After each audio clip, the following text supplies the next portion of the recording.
अथ षष्ठोऽध्यायः। ஆறாம் அத்தியாயம் தியான யோகம். கர்மயோக ஞான யோகங்களில் சித்தி பெற்றவனுக்கு உண்டாகும் ஆத்மானுபவம் இந்த அத்தியாயத்தில் கூறப்படுகிறது. இந்த ஆத்மானுபவத்தில் ஈடுபட்டு ஆதியிலேயே திருப்தி அடைந்தவன் வேறு விஷயங்களில் மனதை செலுத்த மாட்டான். அவனுக்கு தோழன், பகைவன், பந்து, நல்லவன், கெட்டவன் என்ற வேறுபாடின்றி எல்லோரிடமும் ஒரே விதமான மனப்பான்மை ஏற்படும்.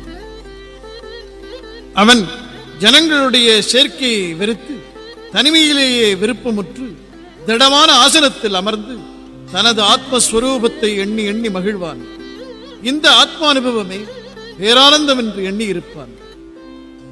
எல்லா ஆத்மாக்களும் தேக சம்பந்தத்தை நீக்கி பார்த்தால் ஒரே வகையானவையே என்று எண்ணி முடிவில் கடவுளும் அவ்வாத்மாக்களும் ஒருவகைப்பட்டவர்கள் என்று உணர்வான். இந்த நிலை பெற்றவனே யோகிகளில் சிறந்தவனாவான். ஸ்ரீ பகவானுவாச அநாஶ்ரிதः கர்மஃலம் கார்யம் கர்ம கரோதி யः ச சந்நியாசி ச யோகி ச ந நிரக்னிர்ந சாக்ரியः யம் சந்நியாசமிதி ப்ராஹுः யோகம் தம் வித்தி பாண்டவ ந ஹ்யசந்நியஸ்த சங்கல்பः யோகி பவதி கஷ்சன ஆருருக்ஷோர்முனேர்யோகம் கர்ம காரணமுச்யதே யோகாரூடஸ்ய தஸ்யைவ ஷமः காரணமுச்யதே யதா ஹினேந்திரியார்த்தேஷு ந கர்மஸ்வனுஷஜ்ஜதே சர்வசங்கல்ப சந்நியாசி யோகாரூடஸ்ததோச்யதே. ஸ்ரீ பகவான் சொல்லுகிறான், செய்கையின் பலனில் சார்பின்றி செய்யத்தக்கதை செய்வோனே துறவி, அவனே யோகி. தீ வளர்க்காதவனும் கிரியை செய்யாதவனும் யோகி ஆக மாட்டார்கள். பாண்டவா, எதனை சந்நியாசம் என்கிறார்களோ அதுவே யோகம் என்று அறி. தன் கோட்பாடுகளை துறக்காத எவனும் யோகியாக மாட்டான். யோக நிலையில் ஏற விரும்பும் யோகிக்கு தொழிலே கருவியாக கூறப்படுகிறது. அந்நிலையில் ஏறியபின் அவனுக்கு சாந்தம் கருவியாகிறது. ஒருவன் எல்லா கோட்பாடுகளையும் துறந்துவிட்டு புலன்களிலேனும் செயல்களிலேனும் பற்றுதலின்றி இருப்பானாயும் அப்போதவன் யோக நிலையில் ஏறியவன் என்று சொல்லப்படுகிறான்.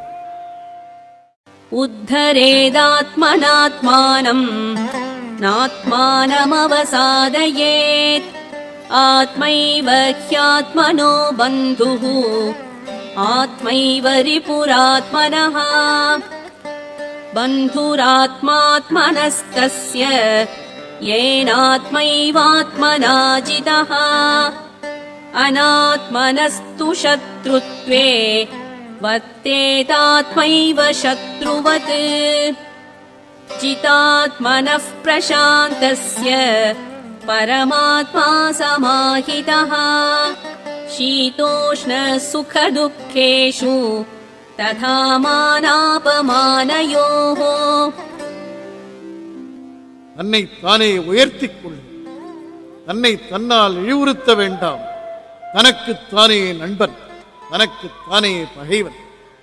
தன்னைத்தான் வென்றவனே தனக்குத்தான் நண்பன், தன்னைத்தான் வெல்லாதவன் தனக்குத்தான் பகைவன். தன்னை வென்று ஆறுதல் அடைந்தவனிடம் சீதோஷ்ணங்களிலும் சுகதுக்கங்களிலும் மான அவமானங்களிலும் சமநிலைப்பட்ட பரமாத்மா விளங்குகிறது. ஞான விஞ்ஞான திருப்தாத்மா கூடஸ்தோ விஜிதேந்திரியः யுக்த இத்யுச்யதே யோகி சமலோஷ்டாஸ்மகாஞ்சனः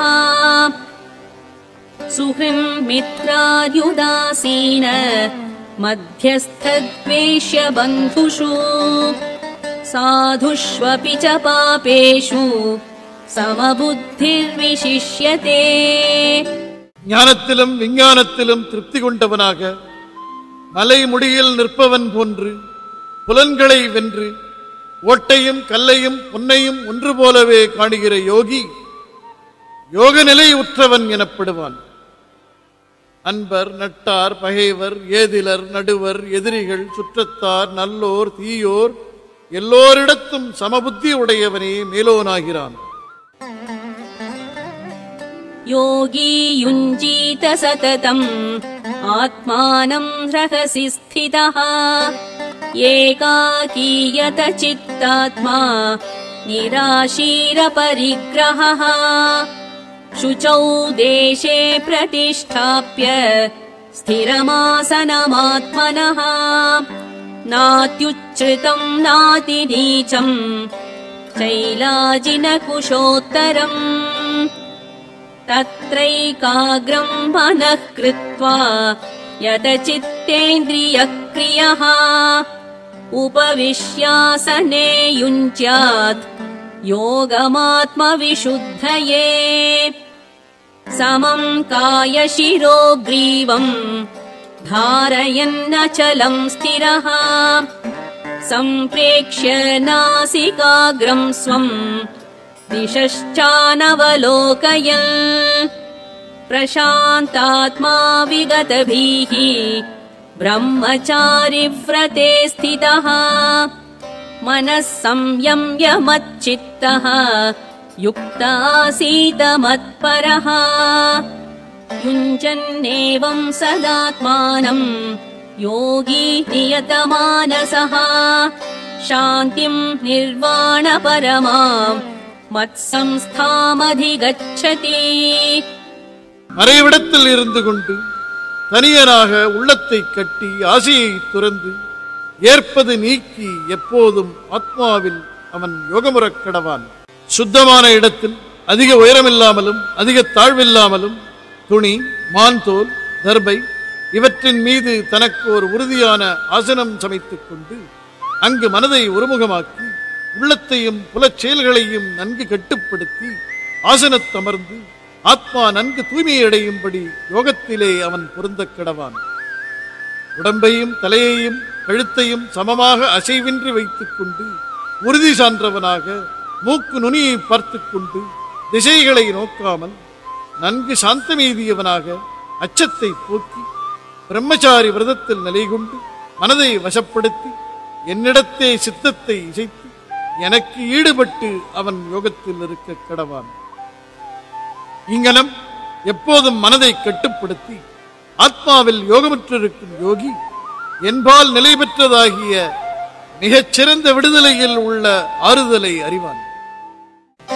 நாத்யஷ்ணதஸ்து யோகோஸ்தி ந சைகாந்தமனஷ்ணதः ந சாதி ஸ்வப்னசீலஸ்ய ஜாக்ரதோ நைவ சார்ஜுன யுக்தாஹார விஹாரஸ்ய யுக்தசேஷ்டஸ்ய கர்மசு யுக்தஸ்வப்னாவபோதஸ்ய யோகோ பவதி துக்கஹ. மிகைபட உண்போனுக்கு யோகமில்லை, உணவற்றோனுக்கும் ஏகாந்த நிலை எய்தாது, மிகுதியாக உறங்குவோனுக்கும் அது கிட்டாது. அர்ஜுனா, மிகுதியாக விழிப்போனுக்கும் அது கிடையாது. ஒழுங்குக்குட்பட்ட உணவும் விளையாட்டு உடையவனாய், வினைகளில் ஒழுங்குக்குட்பட்ட நடைகளுடையவனாய், உறக்கத்திலும் விழிப்பிலும் ஒழுங்குக்கு உட்பட்டவனாயின் அவனுடைய யோகம் துயரை அழிக்கிறது. யதா விநியதம் சித்தம் ஆத்மன்யேவாவதிஷ்டதே நிஸ்பிருஹः சர்வகாமேभ्यः யுக்த இத்யுச்யதே ததா யதா தீபோ நிவாதஸ்தः நேங்கதே சோபமா ஸ்மிருதா யோகினோ யத சித்தஸ்ய யுஞ்சதோ யோகமாத்மனः. உள்ளம் கட்டுக்கடங்கி தனதுள்ளேயே நிலைபெற ஒருவன் எந்த விருப்பத்திலும் வீழ்ச்சியற்றானாயின் யோகமுற்றான் எனப்படுவான். சித்தத்தை கட்டி ஆத்ம யோகத்தில் கலந்து நிற்கும் யோகிக்கு காற்றில்லாத இடத்தில் அசைவின்றி நிற்கும் விளக்கை முன்னோர் உமையாக காட்டினர். சங்கல்ப பிரபவான் காமான் த்யக்த்வா சர்வான் சேஷதः மனசைவேந்திரிய கிராமம் विनियम्य समन्ततः शनैः शनैरुपरमेत् बुद्ध्या धृतिगृहीतया आत्मसंस्थं मनः कृत्वा न किञ्चिदपि चिन्तयेत्. மன தீர்மானத்திலிருந்து எழும் எல்லா விருப்பங்களையும் நிச்சமர துறந்து விட்டு எல்லா பக்கங்களிலும் மனதினால் இந்திரிய குழாத்தை கட்டுப்படுத்தி துணிந்த மதியுடன் மனதை ஆத்மாவில் நிறுத்தி மெல்ல மெல்ல அவன் ஆறுதல் பெறக் கடவான். அவன் எதற்கும் கவலையுறாமல் இருக்க கடவான். யதோ யதோ நிச்சரதி மனச்சஞ்சலமஸ்திரம் ததஸ்ததோ நியம் எய்தது ஆத்மன்யேவ வசம் நயேத். பிரசாந்த மனசம் ஹேனம் யோகினம் சுகமுத்தமம் உபைதி சாந்தரஜசம் பிரம்மபூதமகல்மஷம். யுஞ்சன்னேவம் சதாத்மானம் யோகி விகதகல்மஷः சுகேன பிரம்ம சம்ஸ்பர்ஷம் அத்யந்தம் சுகமஷ்ணுதே. எங்கெங்கே மனம் சஞ்சலமாய் உறுதியின்றி உழலுகிறதோ அங்கங்கே அதை கட்டுப்படுத்தி ஆத்மாவிற்கு வசமாக்கிக் கொள்கிறார். மனம் சாந்தமாய் ரஜோகுணம் ஆறி மாசி நீங்கி பிரம்மமே ஆகிய இந்த யோகிக்கு மிகச்சிறந்த இன்பம் கிடைக்கிறது. குற்றங்களை போக்கி இங்கனம் எப்போதும் ஆத்மாவில் கலப்புற்று இருப்பானாயின் அந்த யோகி பிரம்மத்தை தொடுவதாகிய மிக உயர்ந்த இன்பத்தை எளிதில் துய்க்கிறான். சர்வபூதஸ்தமாத்மானம் சர்வபூதானி சாத்மனி ஈக்ஷதே யோகயுக்தாத்மா சர்வத்ர சமதர்ஷனஹ. யோகத்தில் கலந்தவன் எங்கும் சமப்பார்வை உடையவனாய் எல்லா உயிர்களிடத்திலும் தான் இருப்பதையும் தன்னுள் எல்லா உயிர்களும் இருப்பதையும் காண்கிறான். யோ மாம் பஷ்யதி சர்வத்ர சர்வம் ச மயி பஷ்யதி தஸ்யாஹம் ந ப்ரணஷ்யாமி ச ச மே ந ப்ரணஷ்யதி. எவன் எங்கும் என்னை காண்கிறானோ எல்லா பொருள்களையும் என்னிடத்தே காண்கிறானோ அவனுக்கு நான் அழிய மாட்டேன், எனக்கு அவன் அழிய மாட்டான். சர்வபூதஸ்திதம் யோ மாம் பஜத்யேகத்வமாஸ்திதः சர்வதா வர்த்தமானோபி ச யோகி மயி வர்த்ததே. ஒருமையில் நிலை கொண்டவனாக எல்லா உயிர்களிடத்திலும் உள்ள என்னை தொழுவோன் யாங்கனம் சென்ற போதிலும் அந்த யோகி என்னுள்ளேயே இயலுவான். ஆத்மௌபம்யேன சர்வத்ர சமம் பஷ்யதி யோர்ஜுன சுகம் வா யதி வா துக்கம் ச யோகி பரமோ மதः. இன்பமாயினும் துன்பமாயினும் எதிலும் ஆத்ம சமத்துவம் பற்றி சமப்பார்வை செலுத்துவனாய் அவன் பரமயோகியாக கருதப்படுகிறான். அர்ஜுன உவாச யோயம் யோகஸ்த்வயா ப்ரோக்தः சாம்யேன மதுசூதன ஏதஸ்யாஹம் ந பஷ்யாமி சஞ்சலத்வாத் ஸ்திதிம் ஸ்திராம். சஞ்சலம் ஹி மனः கிருஷ்ண பிரமாதி பலவத்ருடம் தஸ்யாஹம் நிக்ரஹம் மன்யே வாயோரிவ சுதுஷ்கரம். அர்ஜுனன் சொல்லுகிறான், மதுசூதனா, இங்கனம் நீ சமத்துவத்தால் ஏற்படுவதாக சொல்லிய யோகம் ஸ்திரமான நிலை உடையதாக எனக்கு தோன்றவில்லை. எனது சஞ்சலத்தன்மைதான் இதற்கு காரணம். கண்ணா, மனம் சஞ்சலமுடையது, தவறும் இயல்புடையது, வலியது, புறனுடையது. அதை கட்டுப்படுத்துதல் காற்றை கட்டுப்படுத்துவது போல மிகவும் கஷ்டமான செய்கை என்று நான் மதிக்கிறேன். ஸ்ரீ பகவானுவாச அசம்சயம் மகாபாஹோ மனோ துர்நிக்ரஹம் சலம் அப்யாசேன து கௌந்தேய வைராக்யேண ச கிருஹ்யதே. அசம்யதாத்மனா யோகः दुष्प्रापयिति मे मतिः पश्यात्मना तु यददा शक्यो वाप्तुमुपायतः பகவான் சொல்லுகிறான், பெருந்தோளாய், மனம் கட்டுவதற்கு அரியதுதான், சலனமுடையதுதான், சந்தேகமில்லை.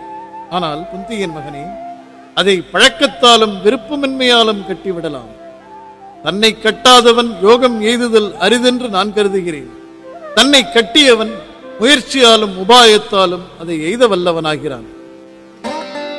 अर्जुन उवाच अयति श्रद्धयोपेतः योगाच्चलितमानसः अप्राप्य योगसंसिद्धिम् कां गतिम् कृष्ण गच्छति कच्चिन्नो भयविभ्रष्टः छिन्नाभ्रमिव नश्यति अप्रतिष्ठो महाबाहो विमूढो ब्रह्मणः पथि एतन्मे संशयम् कृष्ण छेतुमर्हस्य शेषतः त्वदन्यः संशयस्यास्य चेत्ता न ह्युपपद्यते. அர்ஜுனன் சொல்லுகிறான், நம்பிக்கை உடையோனெனினும் தன்னை கட்டாமையால் யோகத்தினின்றும் மனம் வழிவியவன் யோகத்தில் தோற்றுப் போய் அப்பால் என்ன கதி அடைகிறான் கண்ணா? ஒருவேளை அவன் இரண்டும் கெட்டவனாகி உடைந்த மேகம் போல அழிகிறானா? பெருந்தோளாய், உறுதியற்றவனாக பிரம்ம நெறியிலே குழப்பம் எய்திய மூடன் யாதாகிறான்? அண்ணா, எனக்குள்ள இந்த ஐயத்தை நீ அறுத்து விடுக. நின்னையன்று இந்த சந்தேகத்தை அறுப்போர் வேறெவருமில்லை.